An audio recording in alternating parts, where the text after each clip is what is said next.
My family didn't just lock me out, they tried to erase me. The text hit my phone like a brick through a window.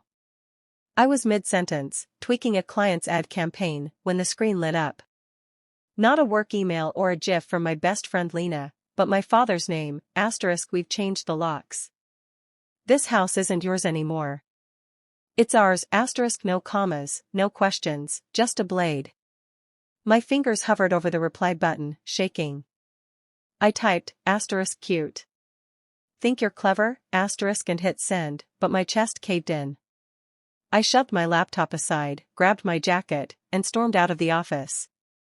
This wasn't just a house. It was my house, left to me by my grandmother Rose, and now my parents had declared war. Last spring, I sat in a sterile law office, still raw from Rose's death. My parents, Evelyn and Martin, flanked me, their faces tight. My sister Ivy, always the peacemaker, fidgeted beside us. The lawyer, Mr. Hargrove, adjusted his glasses and read Rose's will. Most of it was predictable: jewelry to cousins, books to her book club. Then, *, my home at 23, Willow Lane is bequeathed solely to my granddaughter, Lila Monroe. *, the room froze. Evelyn's manicured nails dug into her purse. Martin coughed, leaning forward.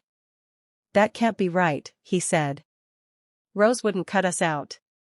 Hargrove's voice was flat. She was lucid. The will is binding. Ivy glanced at me, eyes wide. I didn't feel triumph, just a pulse of dread.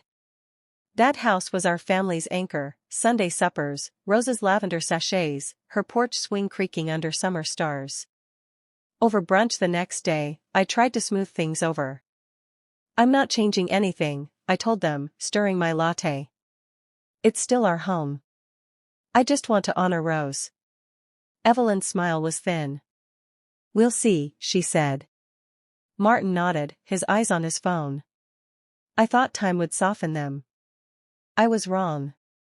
Now, standing on Willow Lane's porch, my key useless in a shiny new lock, their text burned behind my eyes. My suitcase sat beside me, wheels scuffed from the airport. I called Evelyn. Voicemail. Martin. Nothing. My heart thundered. Then another message, *, this is for the family, Lila.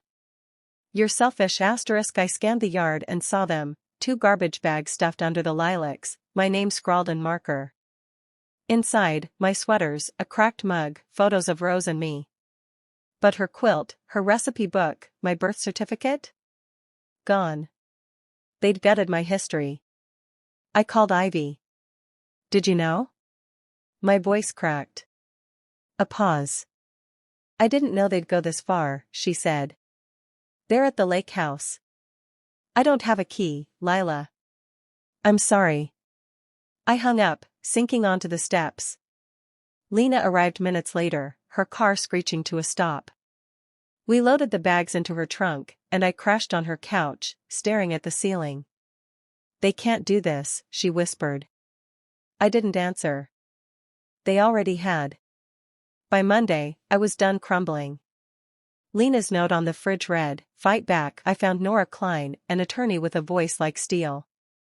"This is a legal eviction," she said after hearing my story. "You have the deed?" I nodded, clutching Rose's will copy. "Good. We'll file an injunction."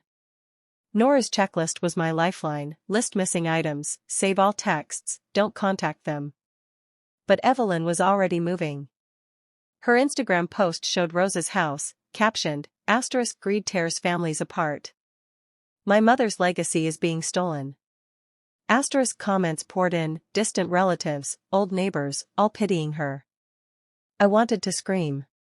Then Martin's voicemail, "You're dragging us through the mud, Lila." Lawyers? That's a betrayal. Drop this, or you'll lose more than a house. I played it for Nora, tears stinging. "They're scared," she said. "This is proof." That night, an email arrived from Aunt Clara, Rose's estranged sister. "Lila, I have something you need. Come to Salem. Clara's cottage smelled of sage." She handed me an envelope. Inside, emails from my parents to a developer, plotting to sell Willow Lane before Rose died, a letter from Rose, warning me they'd fight, and a flash drive. Her voice filled the room, calm but firm. I leave my home to Lila because she understands its heart. Nora's eyes blazed when I showed her. This is our ammunition. At the courthouse, my parents sat stone-faced. Ivy avoided my gaze. Nora laid out the will, the emails, Rose's recording. The judge's voice was sharp. Miss Monroe is the owner. Changing locks was unlawful. Evelyn's hand shook. Martin stared ahead. The injunction was granted, access restored, damages pending. But as we left, an officer approached. Lila Monroe? Your parents filed a theft report. Missing heirlooms. My stomach dropped.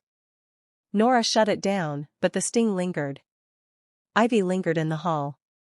I didn't know about the police, she whispered. But you knew they'd lie, I said. She looked away. Back at Willow Lane, the house felt ransacked. Rose's photos, her cookbooks, her armchair, gone. I filed a theft report, but the loss cut deeper than law could fix. Still, I rebuilt. I painted the walls soft blue, hung local art, turned the parlor into a community studio. Opening night, neighbors filled the space, their warmth stitching me back together. Ivy slipped in late, handing me a faded photo of Rose on the porch, mid-laugh. Found it in Dad's study, she said. Keep going, Lila. I nodded, throat tight. Then Evelyn appeared, alone. Her eyes traced the room, softer than I'd ever seen. Rose would have liked this, she said. Not sorry, but not hostile. I know, I replied. She left, and I exhaled. A year later, Willow Lane thrived. The studio hosted poetry nights, art classes. I was promoted to creative lead, my vision sharper for the scars. Ivy and I met for coffee, rebuilding slowly. My parents kept their distance, no more threats, just quiet. One night, in Rose's old study, I found her favorite quote framed on the wall. You can't choose what happens, but you can choose not to be broken. I smiled, penning in my journal. They tried to take my home. I built a life they can't touch. If you've been betrayed by those who should have held you up, know this, you're not finished. Your story starts now.